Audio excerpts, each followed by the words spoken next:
সাম্প্রতিক সময়ে নিজের নামের প্রতি সুবিচার করতে পারছেন না সাকিব আল হাসান। বোলিংয়ের পাশাপাশি ব্যাট হাতেও সময়টা ভালো যাচ্ছে না তারকা এই অলরাউন্ডারের। চলতি বছর টি-20 ফরম্যাটে সাকিবের গড় 12 রানেরও কম। বিশ্বকাপে দক্ষিণ আফ্রিকার বিপক্ষে গুরুত্বপূর্ণ সময়ে আউট হয়ে দলকে বিপদে ফেলেন তিনি। ছন্দহীন সাকিবকে ছন্দে ফেরার পরামর্শ দিয়েছেন জাতীয় দলের সাবেক অধিনায়ক তামিম ইকবাল।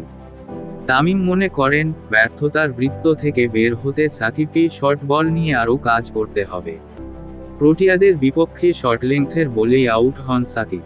সাকিবকে পরামর্শ দিয়ে অভিজ্ঞ এই ওপেনার বলেন, সাকিব এবং শান্ত দুজনেই শর্ট বলে আউট হয়েছেন। যেখানে এটা প্রায় অনুমিত ছিল যে, নরকিয়া আপনাকে শর্ট লেংথে বল করতে যাচ্ছে। সাম্প্রতিককালে সাকিব শর্ট বলে ভুগছে, ওর চোখের সমস্যার পর আমার মনে হয় এটা এমন এক জিনিস যেটা নিয়ে তার সত্যিই কাজ করা দরকার। প্রোটিয়াদের বিপক্ষে শেষ ওভারে বাংলাদেশের জেতা উচিত বলেও মনে করেন তামিম। তিনি বলেন, শেষ ওভারে 11 রান দরকার ছিল। 2টা ফুলটস, আমাদের ওই ফুলটসগুলোতে বাউন্ডারি মারা উচিত ছিল।